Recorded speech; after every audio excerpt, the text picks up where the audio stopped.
discussion, and followed by then we will conclude the session by gifting the souvenirs to the distinguished guests. So today on this occasion of COP29, we are gathered here to tell the world loudly that Government of Sindh is implementing world's largest climate resilient reconstruction program for the flood affected communities that happened in 2020-22. The project is reconstructing 2.1 million houses which are under process. The whole initiative was conceived by the chairman Pakistan People's Party Bilawal Bhutto Zardari Sahab and spearheaded by the Chief Minister Murad Ali Shah Sahab, who is here with us today, and I am proud to be part of this team. So to tell more about the project and set the stage for the panelists, I invite the Chief Minister of Sindh to please come on podium and set the stage. Thank you, sir. Please.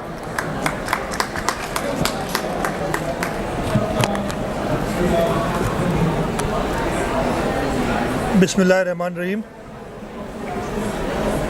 Honorable delegates, esteemed colleagues, ladies and gentlemen, Assalamu alaikum and a very good afternoon to you all.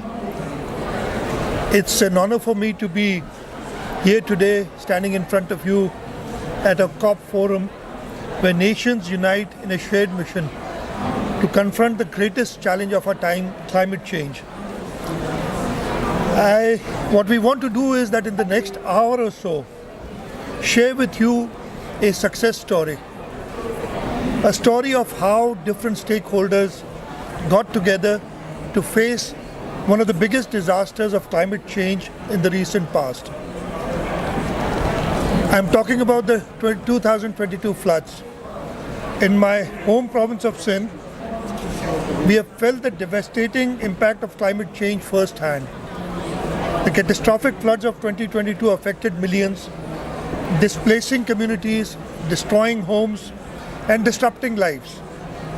The United Nations Secretary General visited Sindh personally and witnessed this monsoon of biblical proportions, and he described it as a monsoon on steroids. The steroids obviously were the carbon emissions which the world has been emitting. But today, I'm not here to recount a story of our losses. I'm here to share a story of success, one of resilience, transformation, and hope. In the 2022 floods, more than 15 million people were displaced. More than 2 million houses were either completely washed away or partially damaged.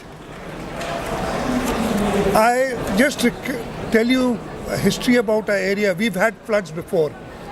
The first flood that I remember myself is the 1976 flood when as a young boy I remember the entire province submerged. Thereafter there were floods in the 90s. There was a flood in 2010, another one in 2020.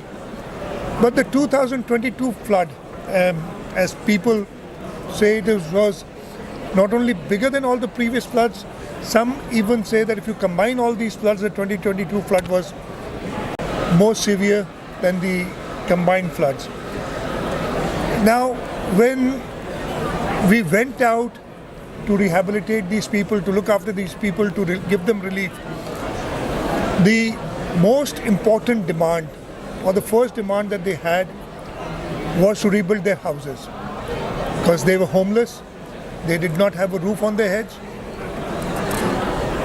In all our previous floods, yes, we had rehabilitated the roads, we had rehabilitated the irrigation system, we did the school infrastructure, we did hospitals, but we never stepped towards rebuilding houses because we thought that was impossible. But 2022, the then Foreign Minister, Chairman of my party, Bilawal Bhutto Zardari, told me one day that I want to rebuild these houses for them. So I did some calculations, called over some people. My first reaction was that this is not possible. And I was hoping that he'll just forget about it. The very next day, he did not. He asked me, Chief Minister, what have you done? So at that point, I knew I'm not getting away with this. I'll have to really work on this. From that day onwards, we started working. We did a first survey to assess what the requirement was. And we came up with this number around, the first estimate was, I remember, 1.6 million houses. Then we did a second survey. And at that time, we started talking first to the World Bank. And I'm really grateful to the World Bank for helping us initially and standing with us throughout this initiative that we've taken. Chairman Bilawal Bhutto Zardari, Prime Minister Shehbaz Sharif, they went to a conference in Geneva co-sponsored by the United Nations and the government of Pakistan. At this conference, Chairman Bilawal made a passionate appeal to the international community. This appeal led to the first investments. Obviously, the government of Sindh had to come up first. So we came in with 50 billion rupees, which was equivalent to $227 million. The World Bank came in immediately. They offered $500 million for the project, and this set the ball rolling. But this obviously wasn't enough. What we've done since then is made a project in such a robust and transparent manner that we've been able to get the Asian Development Bank, we've been able to get the Islamic Development Bank, we've got private investors also. This is a unique project where, and I'll talk a little about the system that we've developed for this project, that we have got individuals coming in, corporates, individuals, and I'll just give you an example, and I quote this in a number of places. There was a wealthy, by Pakistani standards, a doctor in the United States who came from a very small district in Sindh. The district's name is Tanda Muhammad Khan. And he wanted to participate in rebuilding of the houses. And the houses cost about 300,000 rupees per house, which is $1,000, a little over $1,000. And he said, I can spare $10,000, and I want to build 10 houses. But he said, I want to build houses in Tanda Muhammad Khan, and I want to build houses for women who are the household, where the household head is a woman. And we identified those women, and we gave him the data, and he immediately contributed, and we've connected him to these families. So this is what we've been able to achieve. And how have we done this? We leveraged our experience in public-private partnerships. We've got all these partners with us. We got the best accounting firms, Ernst & Young, PricewaterhouseCoopers, KPMG. They came in and helped us build this system. We partnered with the best non-governmental organizations in the province of Sindh, 6 of them, their names are also there. And they did a third survey for us. And this is when we came up with the final number. This number is still, because obviously the demand is there. So this robust system that we built enables us to immediately connect to the beneficiary. And sitting here in Baku, I can tell you who the beneficiaries are. I can tell you what stage their house is in. I can give you a picture of the beneficiary, his national identity card, the picture of the damaged house. So this is what has given confidence to people who've invested in this project. We've used cutting-edge technology to enhance efficiency and accountability. We have a state-of-the-art management information system to revalidate beneficiary data. We track progress in real time and ensure that every beneficiary is accurately identified and supported. Through these digital systems, we can monitor construction remotely, track disbursements, and ensure funds are used effectively. All this is made possible through technology, and from here in Baku, as I told you, I can go through heat map and identify where the houses are being built in each district. This is the world's largest housing project. Prior to this, the biggest housing project which a government did was in Nepal after the 2015 earthquake. They built 810,000 odd houses. 800? 70, okay, almost 800,000 houses. We've already crossed that. We are currently in 800,000 plus houses are being built. 300,000, more than 300,000 houses are complete. You can see these pictures of the houses and the proud owners standing in front of the house. I was this morning giving an interview to a local channel, and the population of Azerbaijan is about 10 million, a little over 10 million, they said. The beneficiaries of this project are about 15 million. So we've actually provided housing to a country which is larger than 154 countries of the world. So these are the numbers that I just wanted to tell you. We've opened more than 1 million bank accounts. Women who'd never set foot outside their homes have bank accounts now. This is again one of the biggest financial inclusivity projects, or the biggest financial inclusivity project in the world. 800,000 women are part of this transformative project. And as I told you, 99% of these 800,000 women had never set foot in a bank before. So this is the kind of financial inclusion that we've been able to provide in this. We now want to go further than housing, and we've already started that. We've started a wash facility there. The Asian Development Bank has helped us. And what we want to do is we're doing digital maps of the 60,000 villages that are being built. We'll do a need assessment in terms of what they lack for social protection, what kind of schooling they have available, what kind of hospitals or health facilities they have available. And inshallah, with the success that we've had with the housing project, we'll make sure that the children who live in these houses, who are going to grow up in this house, have all the facilities that somebody living in the 21st century should have. I'll just share another story with you. The story of Gul Hassan and his 3 visually impaired friends. The 4 children lived in 2 houses. They faced immense challenge simply moving around. One of their parents had to be with them at all times. In response, we didn't just build them houses. We installed tactile payment, connecting the homes to the washrooms and hand pumps, as well as each other's houses.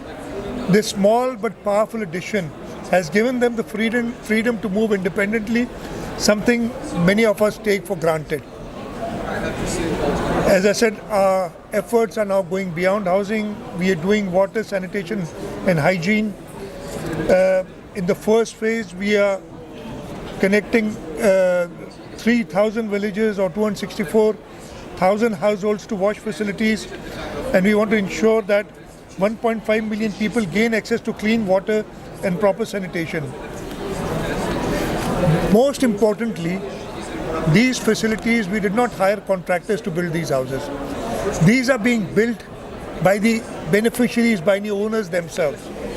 In places where there were women, what we did was we had village communities help these women build houses. This saved on the labor cost, and that is how they were able to make these one-room houses within the small amount of money that was available to them.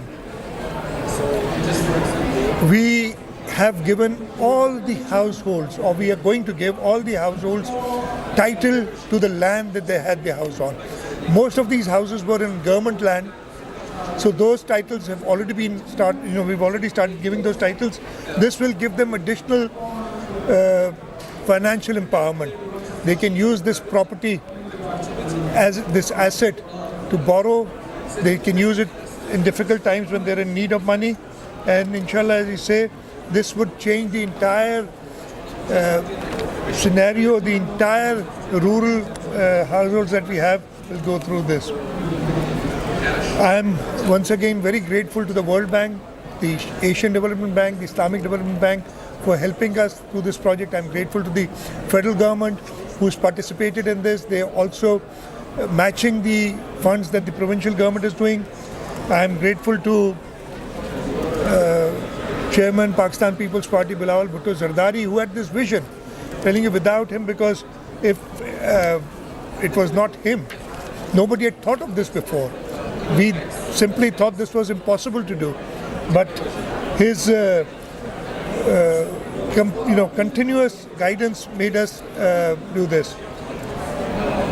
I also want to recognize the United Nations, the Secretary General who came to Pakistan, and we started marketing this scheme at the Geneva conference in early 2023, in January 23, and in recognition of the UN Secretary General's exemplary leadership and the instrumental role that he's played in supporting Pakistan, particularly Sindh, through these challenging times. I'm honored to announce the renaming of the village Ashraf Dars in district Sangar as Antonio Guterres village. We've already informed the Secretary General that we're doing this. This village will be transformed into a model settlement symbolizing the enduring commitment of Secretary General Antonio Guterres to climate resilience and global solidarity. Before I end, I want to use this platform to call upon the global community to continue its support in creation of 60,000 climate resilient settlements in Sindh. Thank you very much.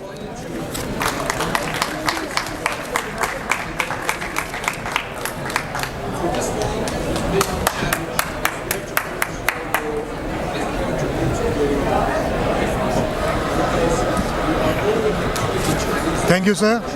So without any delay, what just the Chief Minister has told the House, so I'll show you the visual summary of the same. So Sana, please.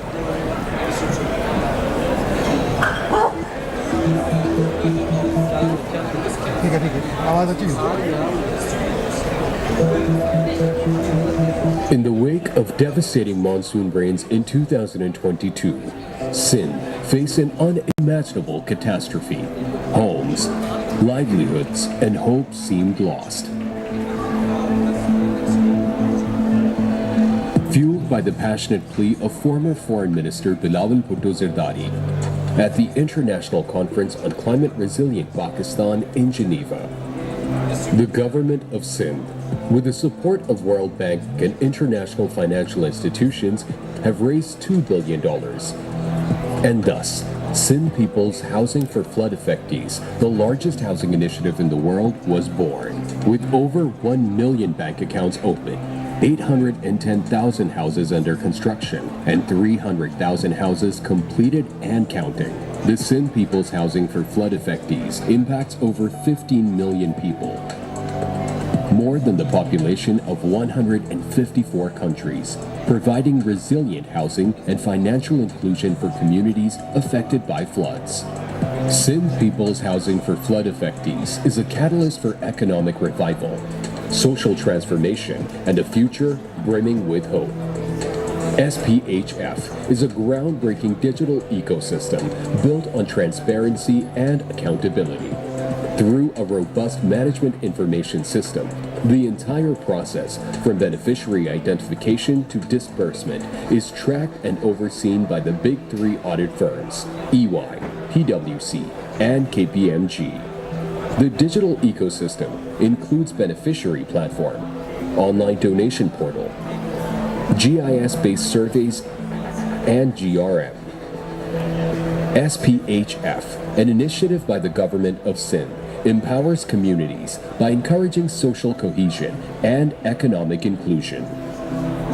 Women, for the first time, have been awarded land titles. They have a say in decision-making and are even being trained as masons, paving the way for a more equitable future. Sindh People's Housing for Flood Affectees is ensuring a sustainable change for a better tomorrow. Join us in building a future where hope finds a home.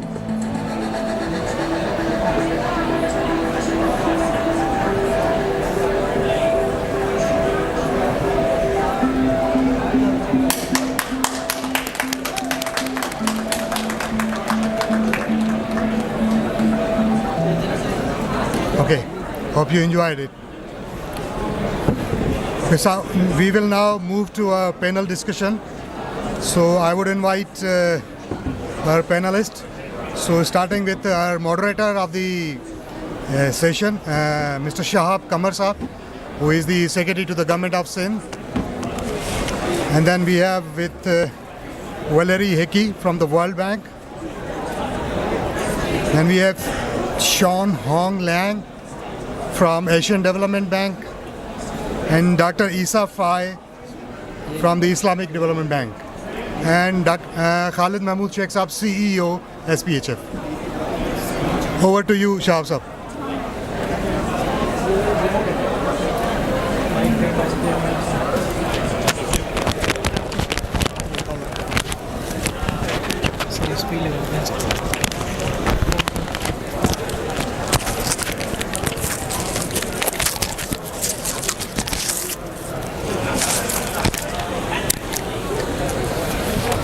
Thank you very much. In this next around half an hour, we will discuss the Sindh People's Housing for Flood Affectees, a blueprint for global resilience. First of all, let me introduce the panelists. The first panelist on my right is Dr. Valerie Hickey, and she is the Global Director of our Environment Department at the World Bank. Prior to that, she was Manager for Advisory and Operation in the Climate Change Group. Dr. Valerie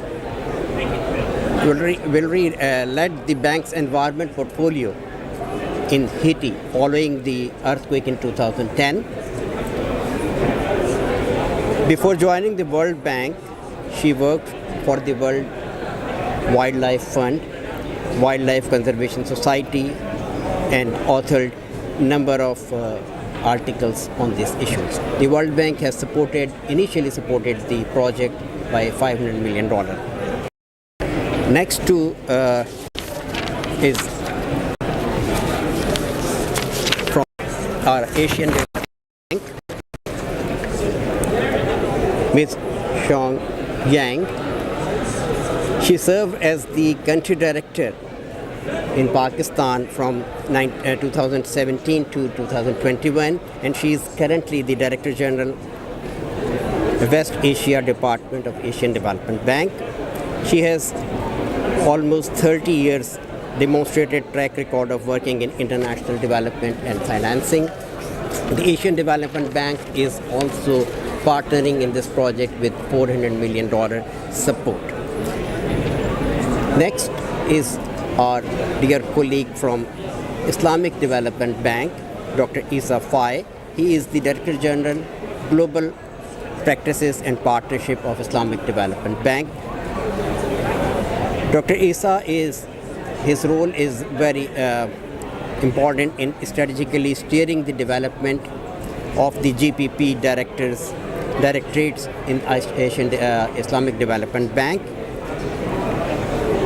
Islamic Development Bank is also partnering with us with the support of $200 million.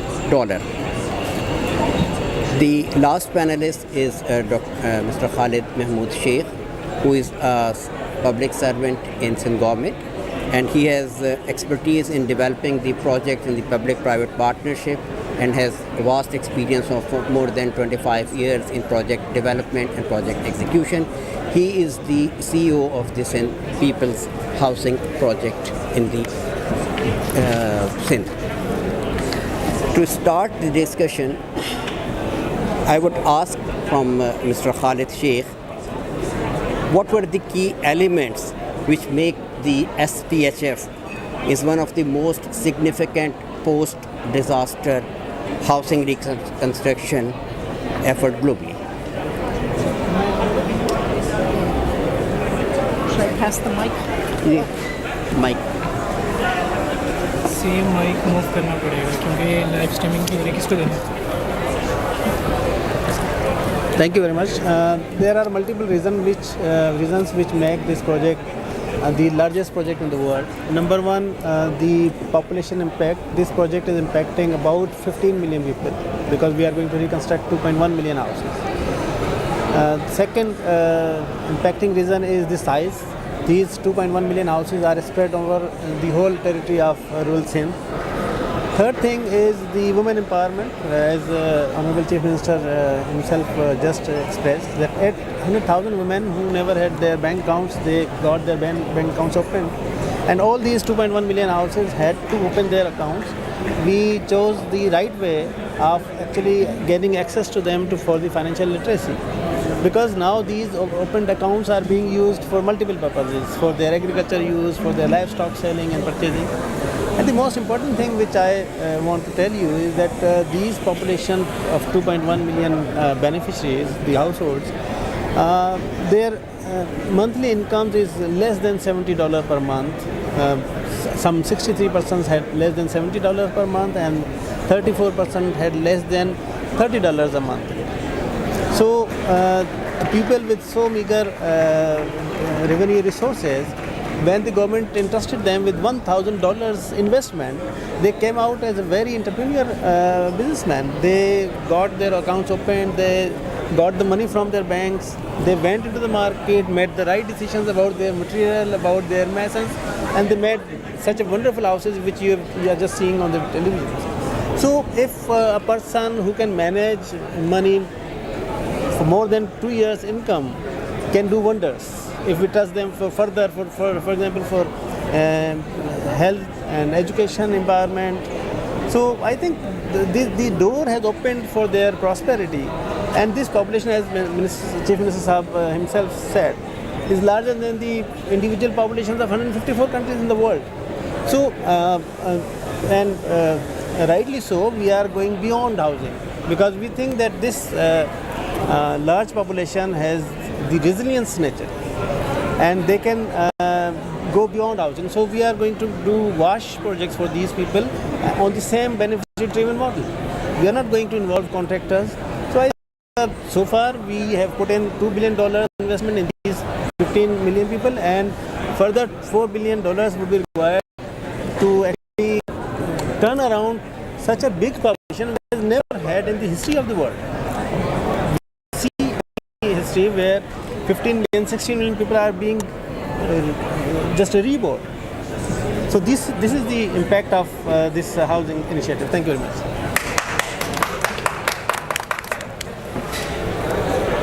Thank you, Khalid. Ms. Valerie, I would just like to ask, how does the World Bank view the large-scale housing initiative of SPHF? That how can it help in the vulnerable communities in these sort of disasters? Thank you, Mr. Secretary. In many ways, we view this as so much more than a project. The end of the video talked about Sindh is where hope finds a home, but it's where hope also finds a job, where hope finds a bank account. This is why this project is so important to us, because in fact this miracle in Sindh province, and it is a miracle, because for decades there have been smaller floods in many countries, and government has never figured out how to provide housing and do it in a way that isn't just about the bricks and the mortar, isn't just about the house, but is about the family that lives in the house, and making sure that this is not a house for once but forever. It's why, Mr. Secretary, I'm sure the families, those 300,000 homes that have already been fixed, have had that independence, a word that the Chief Minister, the Honourable Chief Minister, used, independence, this year during the monsoon season and last year, to know that they were safe. Not just physically safe, but that their livelihoods were safe. And so for us, because the miracle in Sindh province is not just a housing program, it is a jobs program. Overall, the equivalent of 1 million new jobs being created And these are jobs to the communities, as the CEO said, to women, to men who traditionally haven't been part of a labor force, don't have the skills to sell their labor, and these are skills that are being built. But it's not just a jobs program. It's also a financial inclusion program. It's a program that is allowing almost 300,000 women for the first time ever to open a bank account. Even more. It's allowed tens of thousands of women to have a land certificate so they don't have to worry if something happens to their husband, that they will have assets that they can use going forward. And it's not just about women's inclusion, it's about thinking thoughtfully, as the Chief Minister gave the Kul Hassan example, about other members of those families who have always been left out, whose needs have never been taken into account, the disabled, the blind. And that's why for us this project is so much more than a housing project. It's why, in addition to our original $500 million investment, we're going to add an additional $450 million investment, because we're investing in the people and the government of Sindh because you have proven you can succeed. And we're investing not just in the miracle in Sindh to continue showing for the families of Sindh, but for the rest of the world. Because hope needs a home, not just in Sindh, but unfortunately with the impacts of climate everywhere. And this is an example that has a demonstration effect that is going to spread, and we will help spread across the world. So those families who will lose their home in the next flood, now we have a blueprint to help their local governments put them back to work, put them back in a safe home, and make them climate resilient. Thank you. Thank you. Ms. Yang, I would just like to ask from the perspective of Asian Development Bank that as we heard that the SPHF is using innovation, they are using technology not only for identification the beneficiaries but also the execution of the project. So how do you see the inclusion of this technology will help the efficiency and transparency of the project, and what are the overall impact of this initiative, use of technology? Excellent questions. I'm so happy to see everyone here. So many familiar faces. Pakistan is like my home. I've been there for more than 5 years. I've been many times in Sindh. So to me, this is really a transformational project, as my colleagues from World Bank and others highlighted, because I have never seen 1.5 billion projects implemented in 2 years by any multilateral development bank projects in Pakistan. This is the one. So it really deserves a lot of outstanding reward. So first of all, it is really transformational in digitalization, in MIS mechanism.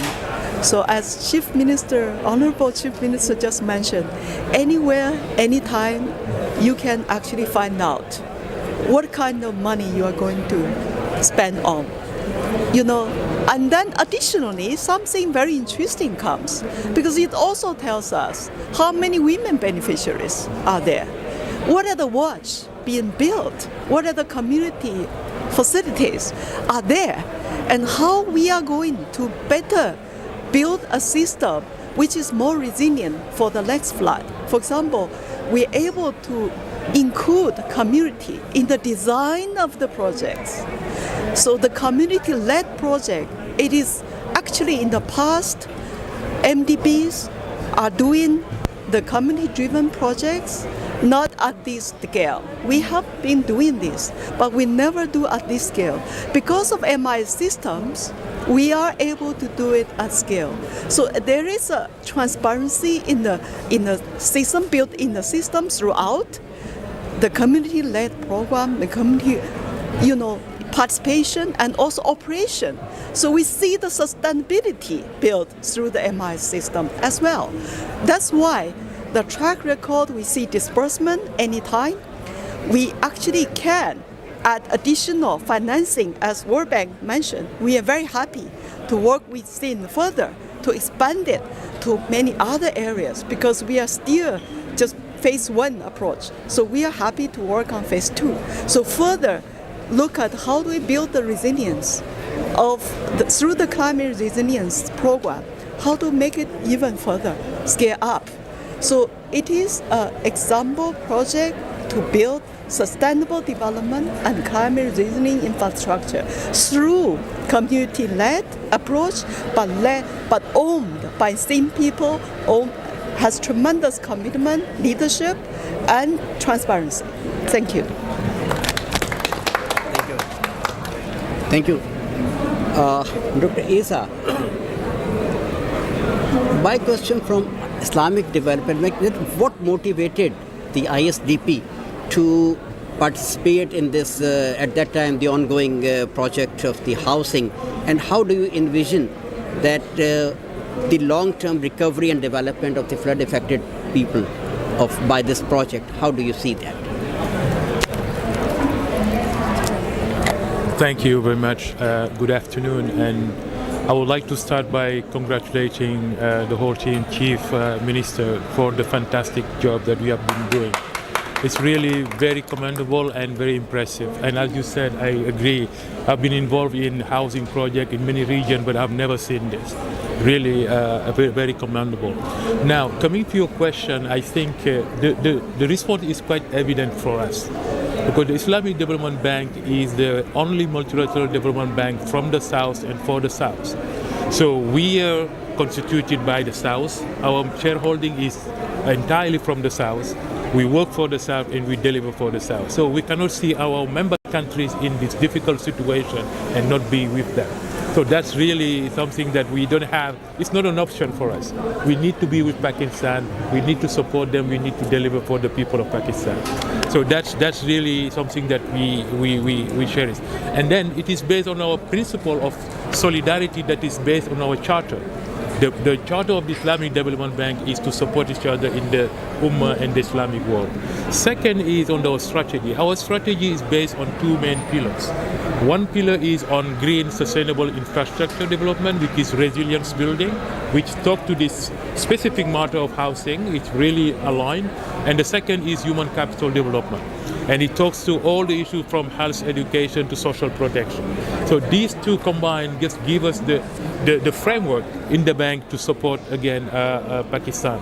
Beyond just the fact that Pakistan is our member country, it's aligned with our strategy. And third, important thing is that we've seen really a commitment from the government. We see the commitment from the Sindh government to really support rural housing and then building resilience. That's also another argument that brought the bank to continue supporting this project. But not the other one I think I would like to mention is this: the flood came and it was like a disaster, humanitarian support, but we at the bank are trying to think a little bit further to say, okay, it's not about just giving handouts. We need to work with them to build the resilience. We need to have a long-term perspective. We need to make sure that resilience is there with the people of Sindh. So that's what brought us to really support and make sure this project is developed. And what we like also is the whole transparency mechanism that is built into this project. You mentioned all the different partners involved in this, but also the impact dimension, the impact monitoring and reporting on impact on all this project. You using technology, MIS data, and all data to make sure that we can report on what this project is achieving on the ground. So I think that all of these combined provide very good justification. And for us, it was easy, really, because this is just natural for us to support our member countries like Pakistan. Thank you. Just to add on the topic of the inclusion of technology, I would like to ask from Ms. Hillary that how can we be more predictive by using the data, by using the AI, by using the technology to predict the challenges posed by the climate flood and anticipate where are the environmental challenge can be, and what are the role do they play in planning larger scale planning? Because we see that the use of technology help us in giving the efficiencies and transparencies in the project, but how can we use these technology and AI for predicting the future challenges? Mr. Secretary. And Director Jang was exactly right that one of the wonderful things about the miracle in Sindh is how digitalization has allowed better decision making, faster disbursements, and making sure that the transparency is there. But what's important is that the digitalization is not just backwards looking. It is not just to identify the damage reassessment. It is not just to identify who are the families that in 2022 were affected, but who may be the families who are affected in 2025 or in 2027. Where is the public infrastructure, the new wash facilities that are being built? Which of those are going to be potentially affected by the next monsoon? Because unfortunately we live in a world where climate change keeps getting worse. The floods are getting worse and the droughts are getting worse. Climate change is a story of water, too much or too little. And with advances in artificial intelligence, particularly around geospatial information, there is an ability to begin to identify where the arc of threat is moving, and to do that both far ahead in time but also in real time, and connect national weather information with geospatial data to begin to identify down to the household, down to the individual wash standpipe, where the threat is coming from. Because early warning systems are what helps ensure that, whether it was in Sindh in 2002 and in many places, there are fewer and fewer deaths. And that's important. I was at a panel, Mr. Secretary, a couple of days ago in the Republic of Kyrgyzstan, and they have had 360 natural disasters in the first 8 months of this year. And they've been using artificial intelligence together with drone technology, together with geospatial data connected to national weather systems, such that in those 360 natural disasters, there have only been 22 deaths. Now, 22 is still 22 too many, but the ability to use artificial intelligence together with geospatial data, and now with the deed data that the Chief Minister said, so you know who lives where every piece of infrastructure is, private or public, you can reduce deaths, you can reduce damage, and you can reduce the long-term costs that the government and its partners will have to pick up. So we live in a new world of digitalization, and Sindh is already showing the frontier of how to use that, and it can only do more going forward. Thank you. Moving our discussion further, I would like to ask from Ms. Yang that how do you assess the role of international financial institutions? We saw that all the IFIs have helped us in those difficult days. But my particular question is the role of IFIs in supporting such large-scale recovery projects, especially to foster the climate resilience, and how to achieve the socio-economic recovery in the post-disaster. Because in such disasters of such scale, the multilateral UN banks and working together through this project. No one can do it alone. That's my first point.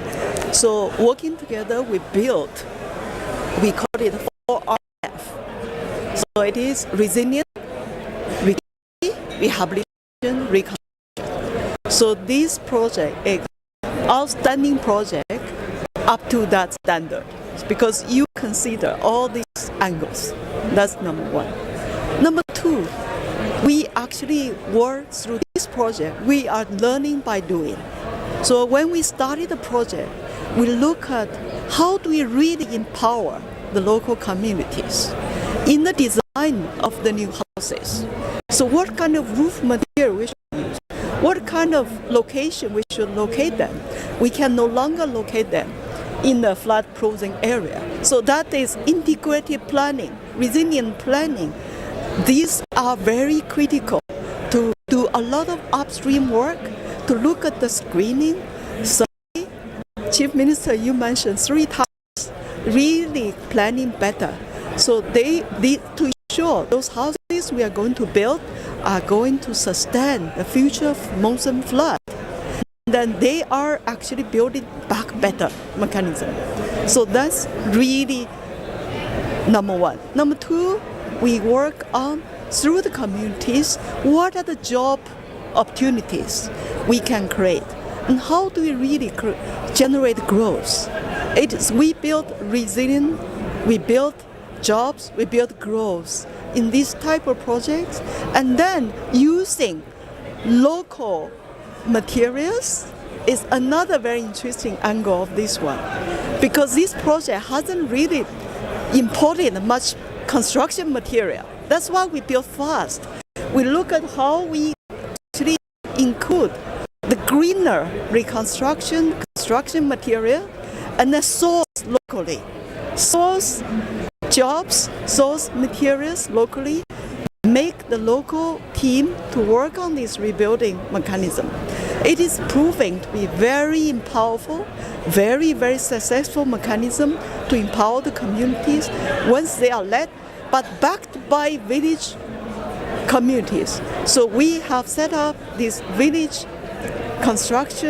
reconstruction committee. They are very helpful, supported by local NGO, of course international organizations like EY, and others. So everyone join hands. We want a collective effort. That is the message I want. We are inclusive. In this project, we demonstrate how MDBs can work together with others. Thank you. Thank you.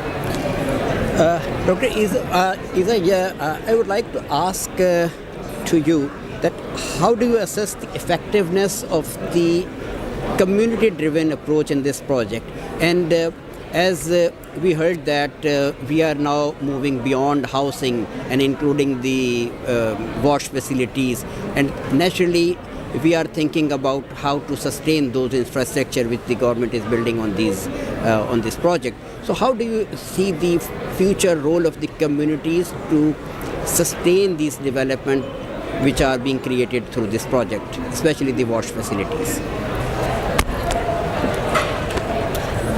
Thank you very much. I think that this is a very important point that is close to my heart, which is impact. What is the effectiveness of all of this? Because at the end of the day, whatever we are doing, we are trying to have impact on people on the ground. So I think that the design of the project itself is really lending itself to maximizing impact through the community-driven type of approach. And the fact that the communities are owning this housing, that they're part and parcel of the design and the delivery, is something that really will help maximize impact. And I think that that's really, the effectiveness will come from that. Beyond the transparency issue, is about really owning, the ownership and the participation of communities into the whole process will really secure impact in my view. Now, in terms of going beyond this and then scaling this project, going to wash and other things, I think that this is also where the Islamic Development Bank can have some contribution to make through bringing in some of our instruments that we are working on. For example, in this type of project, I believe you will need long-term capital. You will need a lot of capital to be able to scale and then build more houses and bring wash and all these things. It is part of infrastructure development. So long-term capital will be necessary. Second, innovation will be necessary. You will have to innovate and think differently and think out of the box on how to solve all those problems. And third, you will have to catalyze. Then beyond even the MDBs, we need to bring the private sector, because you need to think about sustainability and long-term. We don't want to be there all the time. We need to exit and then make sure that the system takes itself. And the private sector needs to be part of this discussion. So on the first long-term capital, we can leverage the sukuk issuances that the Islamic Development Bank is doing, which is kind of the bonds of Islamic ones. So we have green sukuk, sustainability sukuk that can help also mitigate or adapt to climate. That's something that we have. The second thing that is important and that we don't see in many of these rural areas is social protection, financial protection like insurance. And then we are developing, as we speak, a new product on takaful, which is insurance for small farmers, rural people, etc. So this is going to be handy for this kind of setting to make sure that for the next monsoon or next disaster coming, we provide some financial protection to the people. So that's the second. And this is part of the innovation financial innovation, inclusiveness, and then making sure that financial access is there. And last but not least, we want to make sure that also we bring affordability, because these houses need to be affordable. Because if you're adding infrastructure, your wash and all these things, this costs a little bit of money. Will you be able to afford? Those rural people should be able to afford those things. So how are we making sure that these are affordable to the people also is an important point that we are working on. And this is where we are bringing some grants and then some concessional funding to make sure that we can blend that with some private sector if possible, to make sure that we can scale. So there is a lot of thinking going on now on different instruments that we can bring in to make sure that we support Pakistan into scaling this work.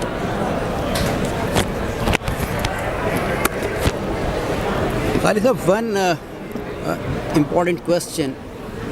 We heard that there are more than 2 million people, 2 million houses which were damaged. So that means the need was great. So how do you balance the immediate need of the flood affected people, flood affected communities with long-term climate resilience strategies?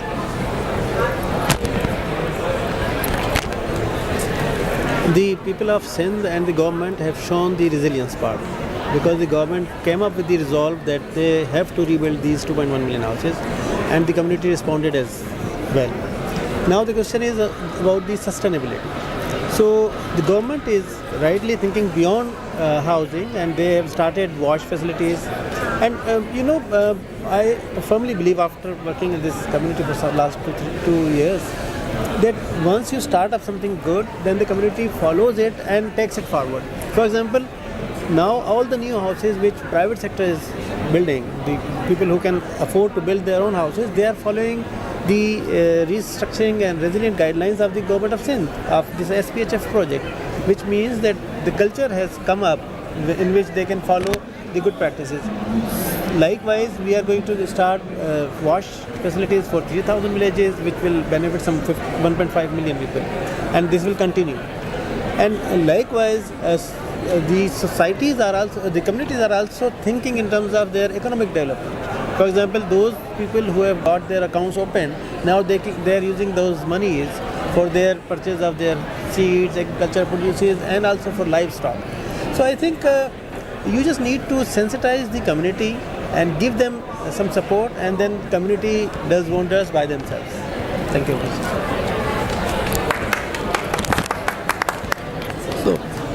So in the last of this panel discussion, I would just like to mention that a feeling that this project is, on one hand, provided the shelter to the people, the wash facilities to the community, but the more important thing is this project built the trust on the government, the trust of the state on the common citizen of the province, of the country, now has a strong bond with the government, not only with the government but the IFIs, that in the need hours there is someone, some institution, there is some government, someone to help them. And I think this social contract which is a state have between the state and their citizen is being strengthened. So the social capital we gain much in this with this project. And with these remarks, I thank to all of the distinguished participants of this panel discussion. Thank you very much.